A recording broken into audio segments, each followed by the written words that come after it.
somebody's campaign coffers really are struggling right now. So she gonna keep saying trans, trans, trans, so that people will feel threatened. And child, listen, I want y'all to tell me whether or Do not call me a child. I am no child. I want Don't to even find start. out I am a grown which woman. of those I'm 47 years emails old. I have broken actually more have glass ceilings than you Chairman, ever I Order, am please. reclaiming my Let's go. time. You will not do that. Order. I am not a Chairman, child. I am not a reclaiming child. my time. If you want to take it outside, we Mr. can- Chairman, the committee is not in order. Order. That was Nancy Mace doing the usual manufactured outrage bit at Jasmine Crockett, saying the word child. And the irony is that Nancy Mace then threatens to go outside with Crockett, thereby proving that she is indeed a child. It's not often that Republicans instantly validate a Democratic attack against them, but then again, it's not often you come across a Congresswoman as dense as Nancy Mace. This came during an Oversight Committee meeting, which predictably went off the rails as soon as the Nancy Maces of the world had the opportunity. Why? Well, Jasmine Crockett nailed it. It's because any opportunity is a good opportunity for her to stir up controversy and ultimately fundraise off it. So if you're wondering why Nancy Mace got so upset, as they say, a hit dog will holler. And the vehicle for Mace to stir up that controversy was, of course, by bringing up trans people, the right's favorite boogeyman of the moment, which prompted this pushback from Crockett. Let me tell you something. Y'all need to find some people that actually care about their constituents. And honestly, whenever y'all are ready to work, we on this side of the aisle have always been ready to do what is right by the American people. Instead, what you can continue to do is go after the most vulnerable in our country. The fact that you just sat up there and somehow figured out how to tie trans folk to your argument makes no sense to me. But let me tell you something. Trans people ain't going nowhere. Just like when the racists wanted to make sure that black people somehow were going to be dismissed in this country, we ain't left either.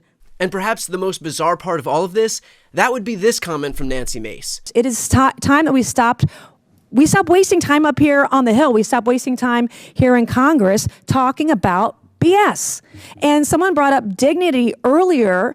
I would love to see dignity and respect for women up here on the Hill, which is why we should ban men from women's spaces, which is why we should ban men from the locker rooms, from women's locker rooms, which is why we should ban men from women's dressing rooms. I'm done with this. We got to get back to common sense. We got to get back to fighting and working hard for the American people, and we've got to do it together.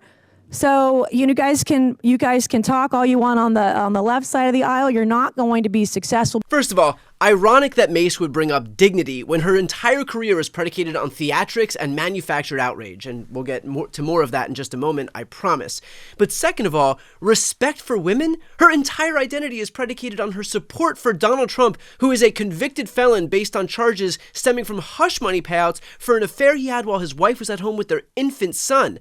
A judge stated that he raped E. Jean Carroll. He's been credibly accused of sexual assault by more than 24 women. In fact, that's a point that I brought up during an appearance with Piers Morgan. Look, going back to Nancy Mace, she explains on a weekly basis how she was the victim of sexual assault, including in this very previous segment with you. And yet, and to that point, I feel for her, and I think that's absolutely also awful. But she also breathlessly supports somebody like Donald Trump, who is an adjudicated rapist and who was credibly accused of sexual assault by 26 different women. So the cognitive dissonance at play here, first of all, is incredible. But second of all, just with regard to Nancy Mace, with regard to Donald Trump, we know why they're doing this. Nancy Mace is not afraid of Sarah McBride chasing her into the bathroom. She's not. She wants to fundraise off this. She wants to be social media famous. She wants to be... Nancy Mace has more ambition to be famous online than every single member of Jersey Shore. Doesn't mean she's wrong. So look, if Nancy Mace was truly as concerned about the prospect of sexual assault as she claims to be, then maybe she'd have even 1% reticence to vote for the guy who she breathlessly supports, Donald Trump, who again, credibly accused of sexual assault by 26 women and is an adjudicated rapist according to a judge. And yet, according to Mace, that all seems totally fine. But Sarah McBride, who, as far as I can tell, has behaved herself with nothing more than grace and class,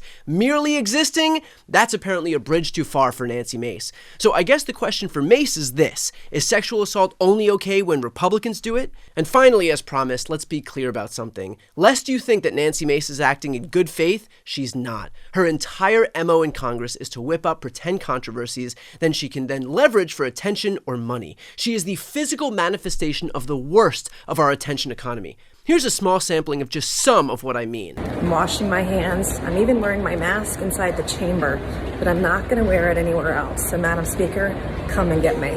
So what is this? This says you can't erase us, Nancy. Well, then you shouldn't try to erase women. That's what I have to say for any man that wants to be in a woman's restroom, bathroom, dressing room, locker room. Absolutely not. I'm wearing the scarlet letter after the week that I just had last week, being a woman up here and being demonized for my vote and for my voice.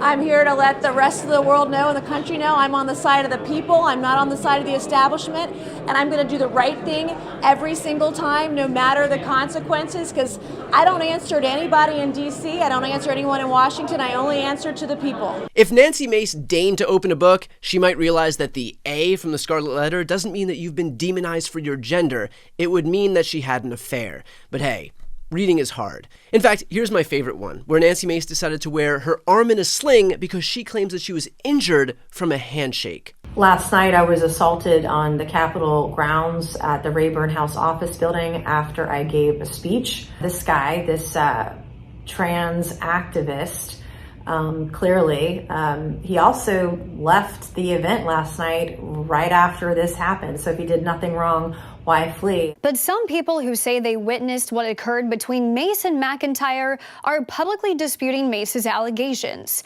A foster care advocacy group was in the Rayburn House office building for a reception. As Mace was looking for the room's exit, a foster care advocate, Elliot Hinkle, says McIntyre approached the Congresswoman. According to Hinkle's account, what we witnessed was a handshake, a passionate shake, but it didn't look like an assault or intended aggression. Hinkle says McIntyre told Mace that trans youth are also foster youth and they need her support. And not for nothing, but it's kind of funny that Mace threatened to fight with Crockett when she also pretended that she needed a cast from a handshake. But look, this is what you get from the GOP. Theatrics intended for clicks and money. That is the entire incentive structure within that party.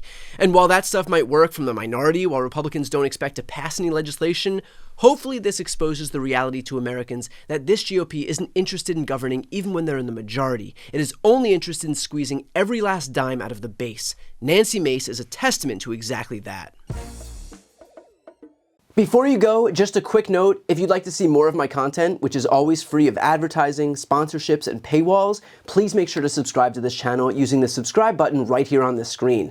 And if you'd like to support my work even further, you can grab a copy of my instant #1 New York Times selling book, Shameless, available for sale right now. That link is also on the screen. Thanks so much for watching.